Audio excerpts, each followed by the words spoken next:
necesito más de nada, ahora que me iluminó tu amor inmenso fuera y dentro. Créeme, esta vez no acabará más. Víveme sin miedo ahora, que sea una vida o sea una hora. No me dejes libre aquí desnudo, mi nuevo espacio que ahora es tuyo, te ruego. Víveme sin más vergüenza, aunque esté todo el mundo en contra. Deja la apariencia y toma el sentido, y siente lo que llevo dentro. Y te transformas en un cuadro dentro de mí,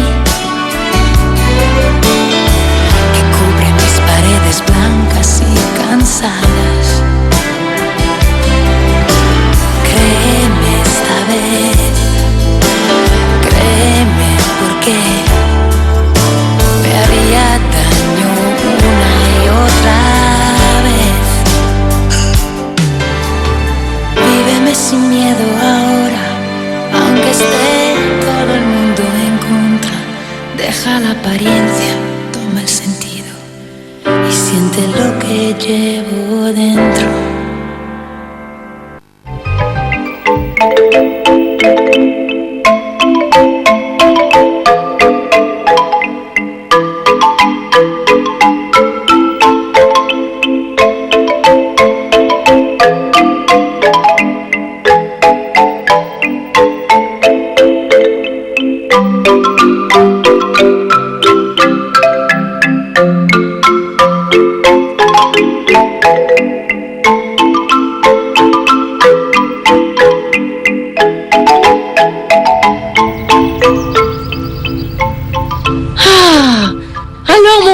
Mais mon Dieu, comme tu es long! J'y suis presque, maman.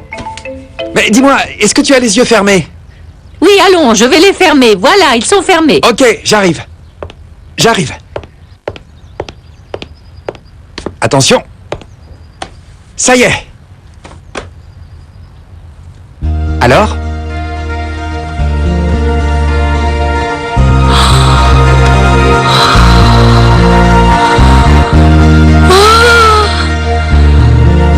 Mon fils! Mon cœur! Que tu es beau! Ça te va très bien! Eh ben, je dois t'avouer que même si j'aime beaucoup ces vêtements, je me sens un peu mal à l'aise. C'est surtout à cause de la cravate et les chaussures. Je suis pas habitué à être comme ça. Oh, mon cœur! Viens! Tu t'y habitueras bien. Sois-en certain. Et souviens-toi de ce que je t'ai dit. Peu importe comment tu t'habilles, ce qui compte, c'est qui tu es. Rico, tu ne vas jamais changer. Tu seras toujours le même jeune homme bien sain, noble, avec un très grand cœur, plein d'amour pour la terre. De plus, bon, tu t'habilleras seulement ainsi pour te réunir avec ces hommes d'affaires. Ah ça oui. Par contre, je peux te garantir que quand je serai de retour, je mettrai à nouveau mes vêtements de travail avec lesquels je me sens moi-même. Ah, mon cœur, c'est que... Bonjour. Qu'est-ce qu'il y a, Arnoldo? Vas-y, entre. Qu'est-ce que je peux pour toi? On m'a envoyé te chercher. Mademoiselle Alba San Roman veut te voir. Moi? Et pourquoi? Je ne sais pas, je suis venu en voiture. Si tu veux, nous y allons tout de suite.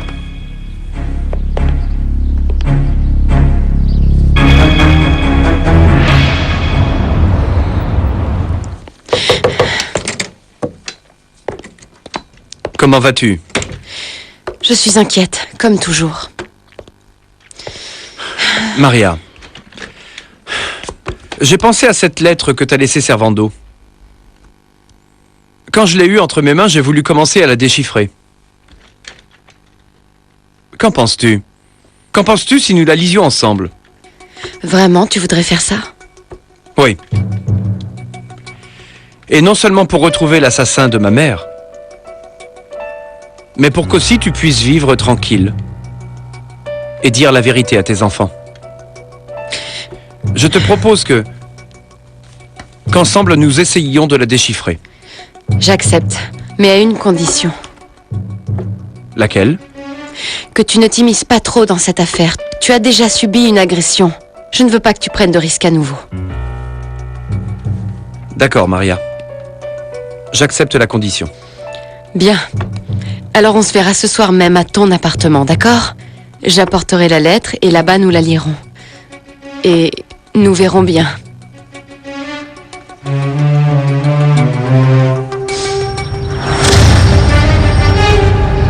Je ne comprends pas, Alba. Pourquoi veux-tu parler avec ce jeune homme? Comment il s'appelle? Greco, pourquoi? Pour lui exiger une bonne fois pour toutes de ne pas revoir Estrella. Mais s'il n'est plus revenu, figure-toi, après ce qui s'est passé, jamais il ne reviendra ici à la maison donner des cours à Estrella. Mais il continue à se voir. De cela, j'en suis sûre. Mais, et toi, comment tu le sais? Parce qu'il y a quelques jours, j'ai vu Estrella en train de graver un arbre dans le jardin. Avec les initiales de ce... Crève la faim avec son prénom, là. Vraiment, quelle belle idée! Graver les initiales de son prénom sur le tronc d'un arbre. Que c'est romantique, vraiment. Figure-toi, je pensais que ceci ne se faisait plus. Oh, s'il te plaît, Carmela. Écoute-moi, je suis pas là pour tes bêtises. Et maintenant, laisse cette bouteille. Vous êtes là. À force de boire, tu te rends même pas compte de ce qui est en train d'arriver.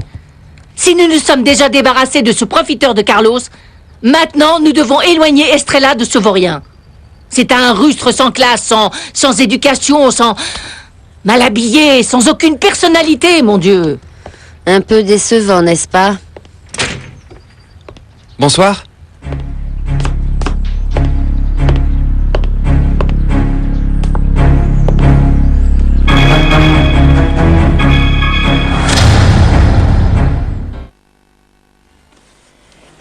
Tu m'as appelé pour me faire dicter.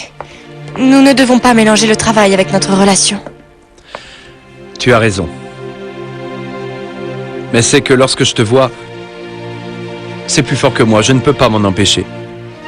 Tu as été aussi affectueux avec toutes tes petites amies?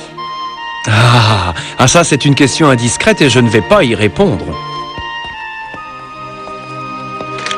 À moins que tu me dises si tu as eu beaucoup de petits amis. J'en ai eu seulement un. Un jeune homme de Xochimilco. C'était le fils d'un ami de mon père. Le fils de Rufino Sanchez? Dis-moi si c'est lui qui a été ton ami. Pauvre Rufino. Quand il m'a raconté que son fils était mort, ses yeux se sont remplis de larmes. Je m'imagine que son fils était un bon jeune homme. Qu'est-ce que tu vas me dicter? Je me rends compte que ça ne te plaît pas de parler de lui. Tu l'as beaucoup aimé? En réalité, je l'ai idéalisé. Mais aimer, ce qu'on appelle aimer, je t'ai seulement aimé toi.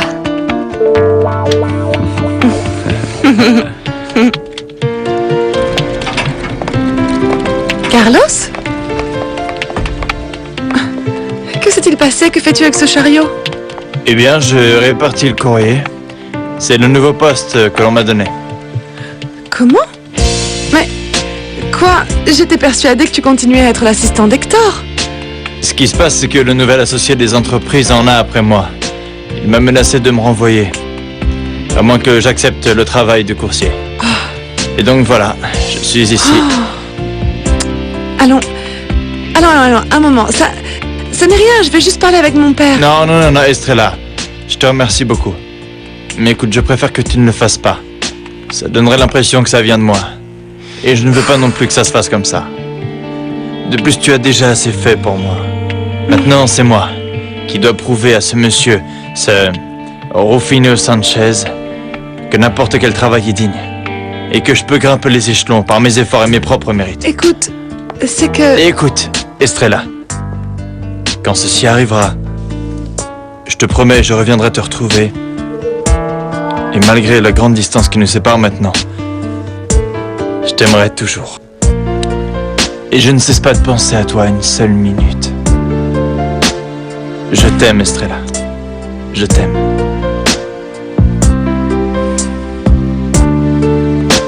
Je vous écoute, mademoiselle. Je veux savoir quelles sont tes intentions avec Estrella. Il n'était pas nécessaire que vous m'appeliez pour me poser cette question. Je n'ai aucune intention romantique avec votre nièce, si c'est ce qui vous inquiète. Ah bon? Je m'en réjouis, ça me fait très plaisir. Parce que nous en avons maintenant assez des profiteurs, qui convoitent seulement l'argent et la position des San Roman. Ça n'est pas mon cas. J'ai réellement aimé Estrella. Ça, c'est une autre histoire. Une histoire qui est terminée. Mais je peux vous dire que je ne suis pas intéressé par son argent ni par sa position. J'ai fait des études, et même si j'aime la terre, maintenant je vais me consacrer à exercer ce que j'ai étudié. Vous n'avez donc rien à craindre. Je crois même qu'on ne se reverra jamais. Rien ne me plairait davantage. Allons, je vois que tu t'es acheté de nouveaux vêtements. Mais tu n'as pas entendu ce proverbe qui dit que même si la guenon s'habille de soie, elle reste une guenon?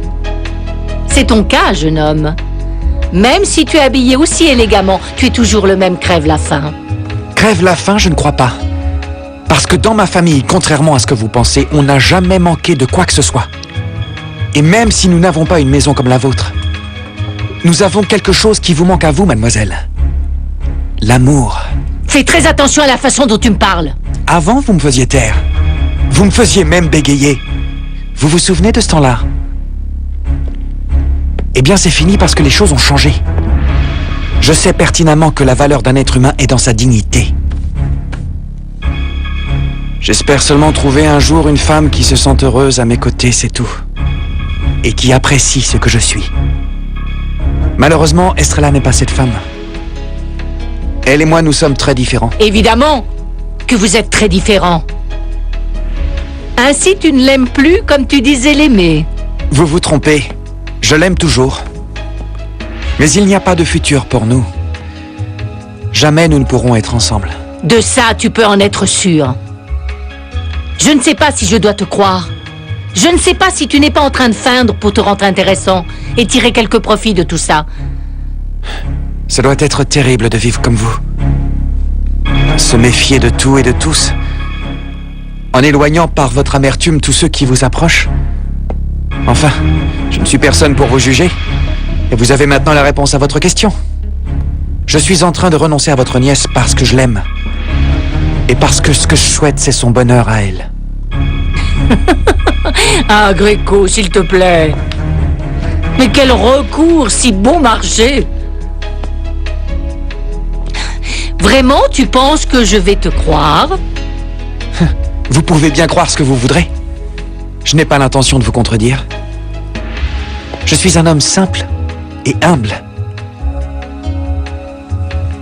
Eh bien, il semble qu'on n'ait plus rien à se dire. Bonsoir, excusez-moi.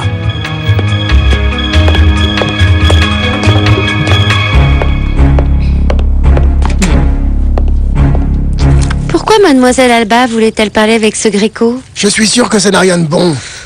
C'est qu'il est mal de tomber amoureux d'un amour impossible. Par chance. Ah, Arnoldo! Nous n'avons pas ce problème. Toi et moi, nous sommes pareils. Nous venons du même endroit, de Veracruz. Même si tu es du port et moi de Alvarado. Le berceau de la jovialité mexicaine. Bon, au moins, c'est ce qui se dit. C'est ce qu'on dit.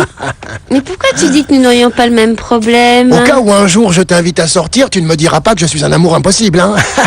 Ah, Arnoldo, que dis-tu là?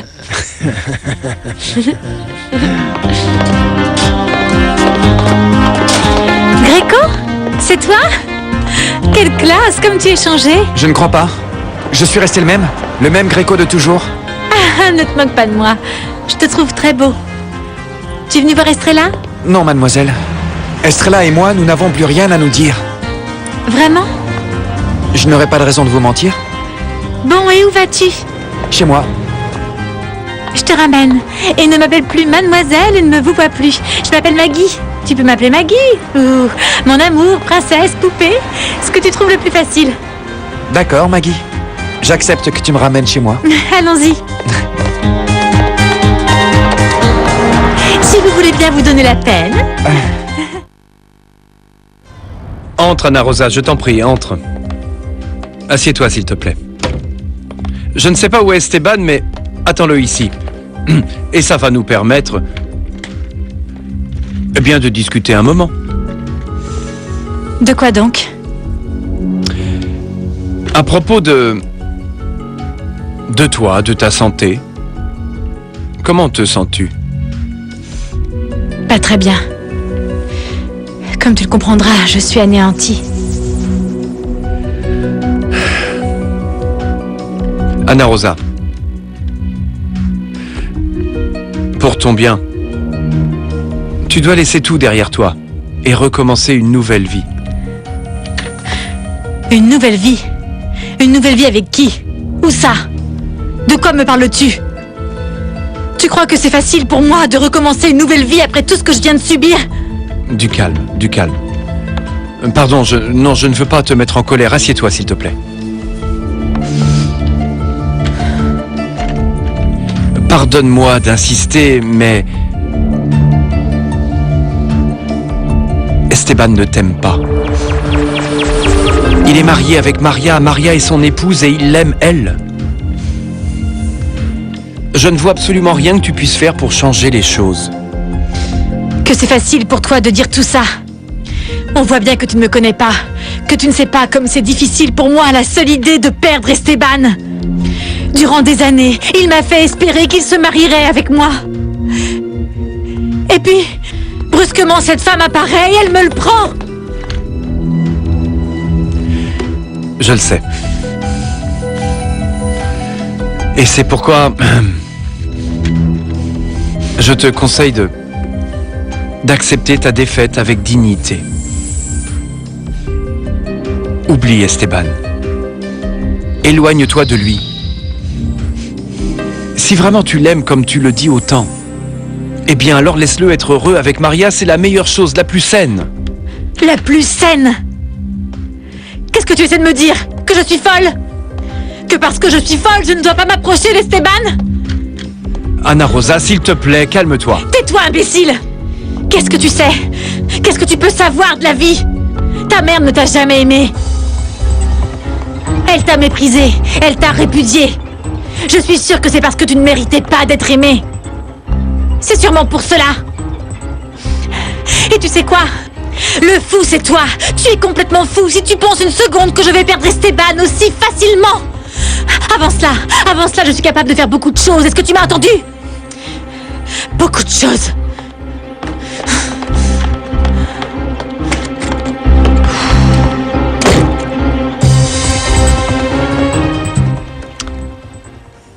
Ça...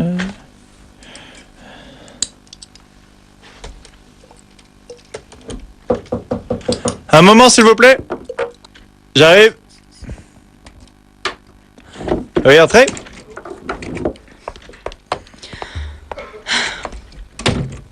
Hector, j'ai besoin de te dire quelque chose. S'il s'agit de Viviane, je préfère ne pas en parler. Effectivement, il s'agit de Viviane. Et tu vas devoir m'écouter. Je vous écoute. Viviane a failli perdre son bébé. Par chance, on s'est occupé d'elle à temps et tout est déjà sous contrôle. Écoutez, je le regrette énormément. Mais je n'ai rien à voir. Pourquoi vous ne dites pas plutôt à Greco, qui est le vrai père de l'enfant? J'ai pensé que la nouvelle t'affecterait, qu'elle atteindrait ton cœur. Mais je vois avec tristesse que je me suis trompée. Tu es toujours persuadé que Viviane t'a trompé avec Greco. Et tu persistes en plus à être injuste avec elle et son enfant. Ah, quelle peine tu me fais. Mais quelle peine tu me fais.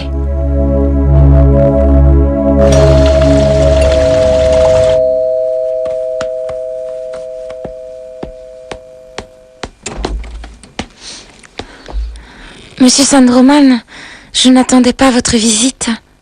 Je peux entrer? Bien sûr, entrez. Je vous offre quelque chose à boire, non, un café. Non, merci, c'est très aimable. L'affaire qui m'amène ne prendra pas beaucoup de temps. Viviane, je veux savoir la vérité. J'ai besoin de l'entendre de ta propre bouche. Cet enfant que tu attends, est-ce qu'il est d'Hector? Oui, oui, monsieur. Le père de ce bébé est bel et bien votre fils Hector.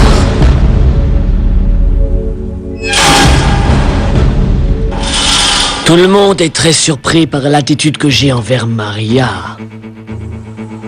Mais cela convient à mes plans. En écoutant des histoires du bateau de la mort dans un monastère de Chartreux. Ici, il est dit que l'ordre des Chartreux a été fondé par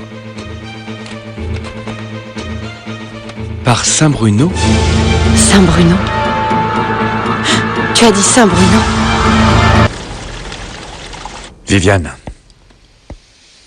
je veux savoir la vérité. J'ai besoin de l'entendre de ta propre bouche. Cet enfant que tu attends, est-ce qu'il est d'Hector? Oui, oui, monsieur. Le père de ce bébé est bel et bien votre fils Hector. Je veux que tu saches qu'à partir de maintenant, tu auras mon soutien inconditionnel. Il ne vous manquera rien à tous les deux, je te le promets.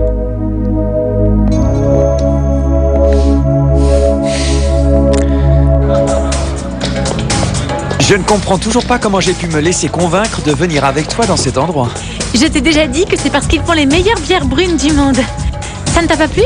Non, je ne dis pas cela pour les bières brunes, mais enfin pour l'endroit et l'ambiance. Je n'appartiens pas à ce monde.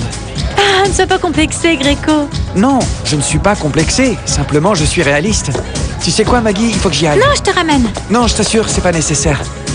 Reste et amuse-toi avec tes amis. Écoute, mais je t'appelle un soir pour sortir, d'accord? D'accord, comme tu voudras. Bye. Excuse-moi. Oui.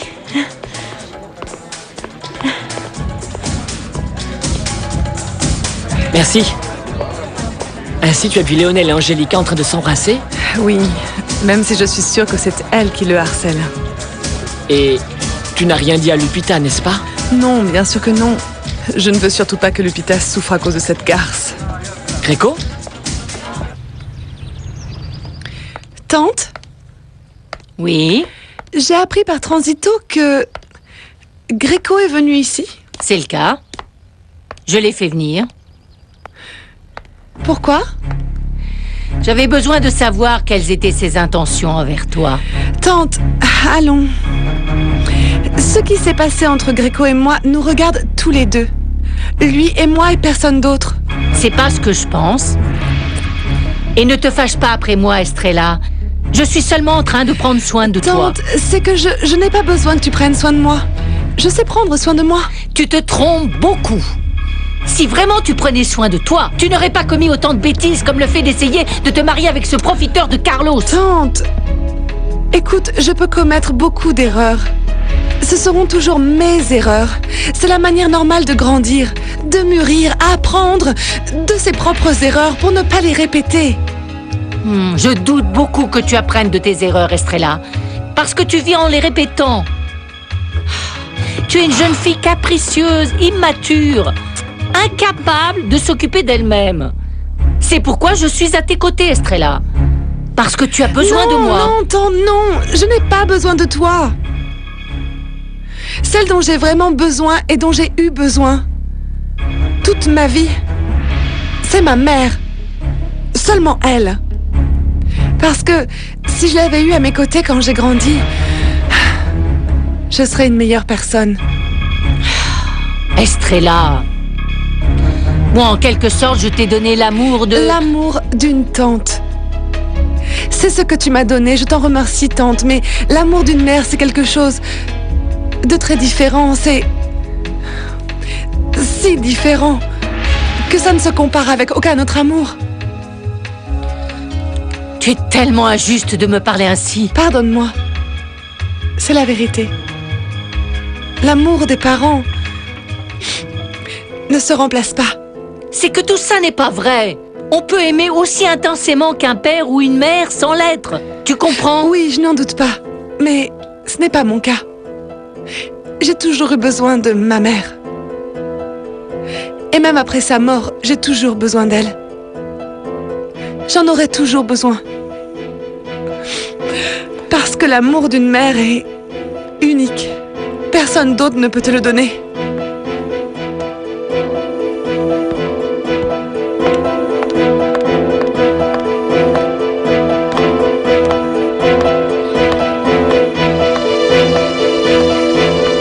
Je n'aurais jamais imaginé que vous viendriez me voir. Encore moins pour m'offrir votre soutien. Je comprends ta surprise. Je me sens rempli de joie avec cet enfant. C'est le fils de mon fils. De mon premier enfant. Je ressens presque la même émotion que j'ai ressentie lorsque Maria m'a dit qu'elle attendait Hector. C'est quelque chose de difficile à expliquer. Ne vous inquiétez pas, je vous comprends. Maria ressent exactement la même chose à chaque fois qu'elle me voit. C'est une tristesse qu'Hector ne puisse pas partager cette joie avec nous tous. Il ne le sait pas, mais il est en train de perdre un temps vraiment très précieux. Je vais parler avec lui. Et qu'allez-vous lui dire, hein? Je ne sais pas encore, je ne sais pas. J'essaierai de trouver les mots adéquats qui le feront réagir. Viviane. Mon fils n'est pas une mauvaise personne. Simplement, il est confus. Il est aussi confus qu'Estrella. L'absence de leur mère leur a fait beaucoup de mal à tous les deux. Avant, quand Maria me disait cela, je ne la comprenais pas très bien. Mais maintenant oui, je le comprends très bien. Il n'y a pas d'amour plus grand que l'amour d'une mère.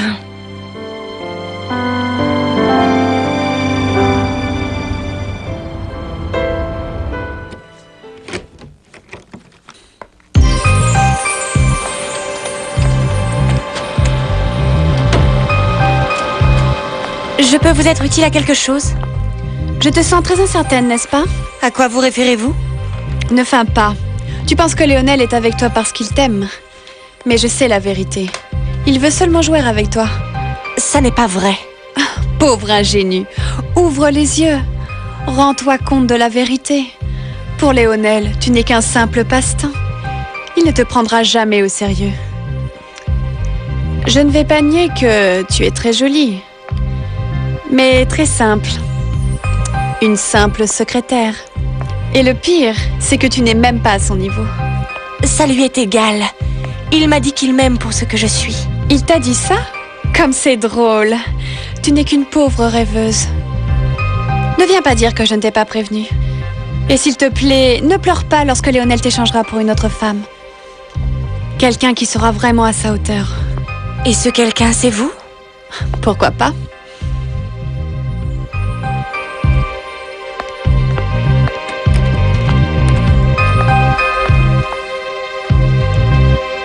Voilà. Ah, merci, c'est très aimable. Non, j'ouvre, ne t'inquiète pas. Pardon. D'accord. J'y vais. Merci. Pas de quoi. Que fais-tu ici? La même chose que toi. Je suis venu voir Viviane. Et non seulement il est venu me rendre visite, Maria, mais aussi m'offrir son soutien. À moi et au bébé. Vraiment? Et pourquoi ça te surprend? L'enfant que Viviane attend est l'enfant d'Hector. L'enfant de notre enfant. Notre petit enfant. Je n'aurais jamais pensé que ça t'aurait autant ému. Maria, est-ce que tu te rends compte? Nous allons être grands-parents. Grands-parents? Ah non, je peux toujours pas y croire. Je me souviens encore quand je portais Hector dans mes bras. Et maintenant, il va nous rendre grands-parents. L'unique chose qui manque, c'est qu'Hector reconnaisse sa paternité. Aujourd'hui, j'ai parlé avec lui, mais il n'a pas réagi. Cependant, j'ai confiance dans le fait qu'il va réagir. Je suis sûr qu'il le fera. Un enfant, c'est sacré. Et les liens de parenté aussi. Hector, il faut que je te dise quelque chose. Viviane a failli perdre son bébé. Par chance, on s'est occupé d'elle à temps et tout est déjà sous contrôle. Mais je n'ai rien à voir. Pourquoi ne le dites-vous pas plutôt à Gréco, qui est le vrai père de l'enfant? J'ai pensé que la nouvelle t'affecterait, qu'elle atteindrait ton cœur. Mais je vois avec tristesse que je me suis trompée. Tu penses toujours que Viviane t'a trompé avec Gréco. Et tu persistes à être injuste avec elle et ton enfant. Quelle peine tu me fais. Mais quelle peine tu me fais. Elle aura beau insister, je ne vais pas me laisser convaincre. Je ne suis pas le père de l'enfant que Viviane attend.